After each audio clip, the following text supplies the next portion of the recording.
question concerns the permissibility of using SJ cord within a modular service chase, specifically with a 5-20p plug into a 5-20R receptacle.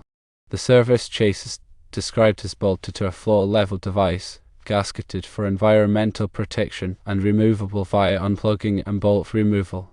Without specific code references or standards explicitly addressing this configuration, determining the permissibility of this application requires examining general electrical codes and accepted industry practices regarding flexible cord usage.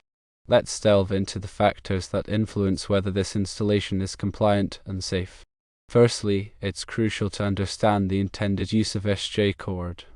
SJ cord is a type of flexible cord designed for general-purpose use in connecting appliances and equipment to a power source. It is typically not intended for permanent wiring or applications where it may be subjected to physical damage or environmental hazards. Secondly, consider the National Electrical Code, or NEC, which provides guidelines for electrical installations. While the NEC doesn't explicitly forbid every specific use case, it does set parameters for the appropriate use of flexible cords. For example, NEC Section 400.8 details use is not permitted for flexible cords and cables.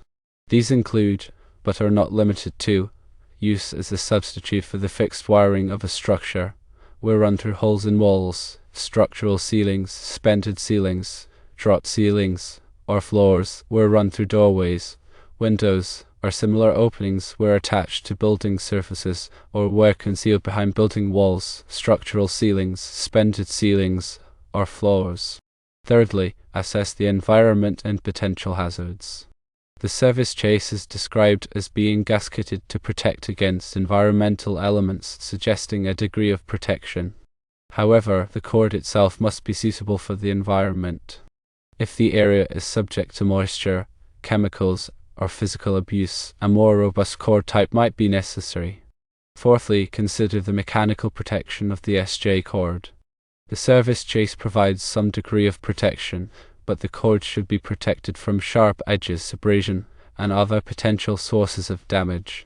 If the cord is exposed to physical stress, additional protections such as conduit or a more durable cord type might be required.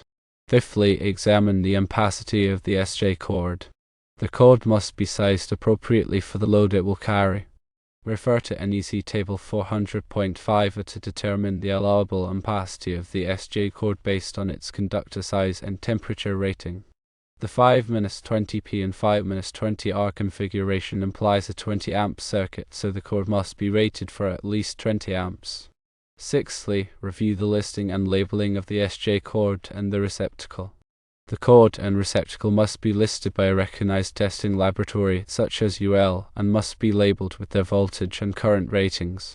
The ratings must be compatible with the application.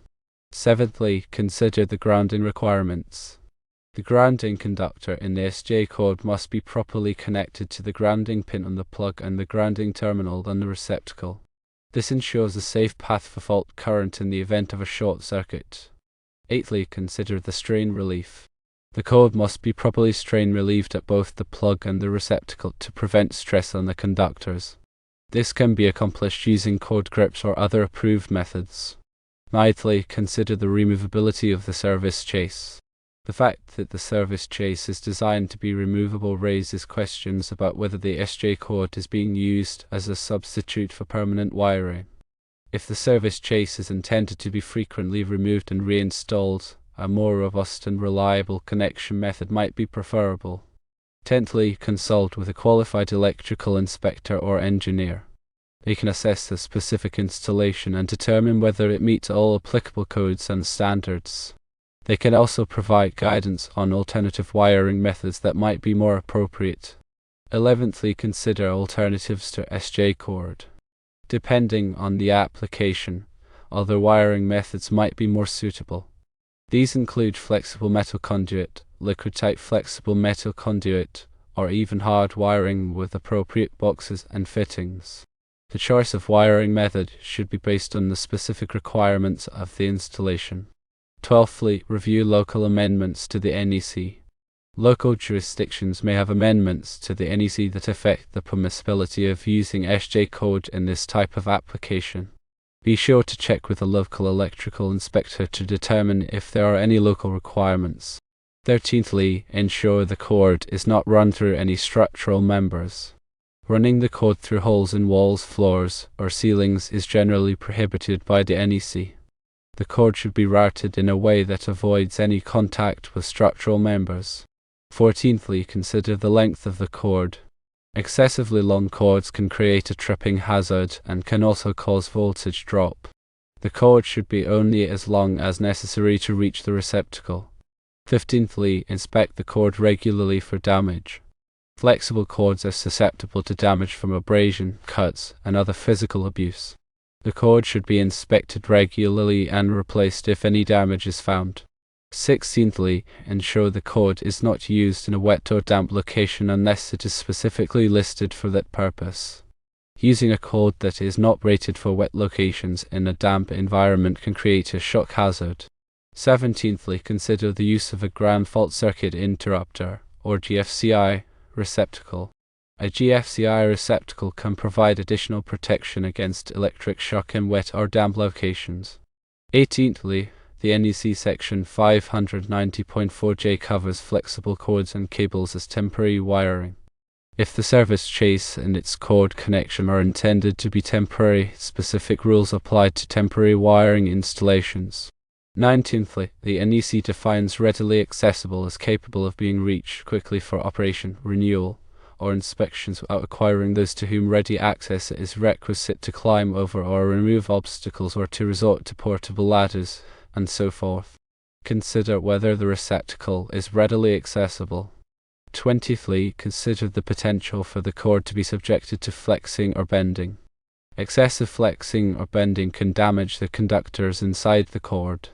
If the cord is likely to be subjected to frequent flexing or bending, a more flexible cord type might be necessary. 21st, consider the type of equipment being connected to the receptacle. The type of equipment may dictate the type of cord that is required. For example, some equipment may require a heavy-duty cord with a specific rating. 22nd, the NEC section 520.68 covers the use of flexible cords and cables in places of assembly. If the service chase is located in a place of assembly, specific rules may apply. 23rd, the NEC section 647.7 covers the use of flexible cords and cables in sensitive electronic equipment locations. If the service chase is located in a sensitive electronic equipment location, specific rules may apply. 24th, the NEC section 670.5 covers the use of flexible cords and cables with industrial machinery. If the service chase is used with industrial machinery, specific rules may apply. 25th, the NEC section 680.7 covers the use of flexible cords and cables near swimming pools, fountains, and similar locations. If the service chase is located near a swimming pool, fountain, or similar location, specific rules may apply. 26. Consider the ingress protection or IP rating of the enclosure and cord connector. If the location is subject to water spray or dust, an enclosure and connector with a suitable IP rating should be used. 27. Consider the chemical resistance of the cord jacket. If the location is subject to exposure to chemicals, a cord jacket with suitable chemical resistance should be used. 28th, consider the operating temperature range of the cord. The cord must be suitable for the ambient temperature range in the location. 29th, consider the voltage drop in the cord. Excessive voltage drop can cause equipment to malfunction. The cord should be sized to minimize voltage drop. 30th, consider the surge protection requirements. If the equipment being connected is sensitive to voltage surges, surge protection should be provided. 31st, consider the harmonic distortion in the circuit. Harmonic distortion can cause equipment to overheat and malfunction. If harmonic distortion is present, mitigation measures may be necessary. 32nd, consider the power quality of the electrical supply. Poor power quality can cause equipment to malfunction. If power quality is a concern, power conditioning equipment may be necessary. 33rd, consider the electromagnetic compatibility, or INC, requirements. Sensitive electronic equipment may be susceptible to electromagnetic interference or EMI. If EMI is a concern, shielded cords and connectors may be necessary. 34th, consider the electrostatic discharge or ESD requirements. Sensitive electronic equipment may be susceptible to ESD. If ESD is a concern, ESD control measures may be necessary. 35th, consider the flammability rating of the cord. If the location is subject to fire hazards, a cord with a suitable flammability rating should be used. 36th, consider the smoke density rating of the cord. If the location is subject to smoke hazards, a cord with a suitable smoke density rating should be used. 37th, consider the toxicity of the cord materials. If the location is subject to concerns about toxic fumes, a cord made from non-toxic material should be used. 38th, consider the recyclability of the cord materials. If environmental sustainability is a concern, a cord made from recyclable material should be used. In conclusion, without a specific code reference explicitly permitting or prohibiting the use of SJ cord in this particular service chase configuration, a thorough evaluation of the factors outlined above is necessary to ensure compliance with the NEC and to maintain electrical safety. Consulting with a qualified electrical professional is highly recommended.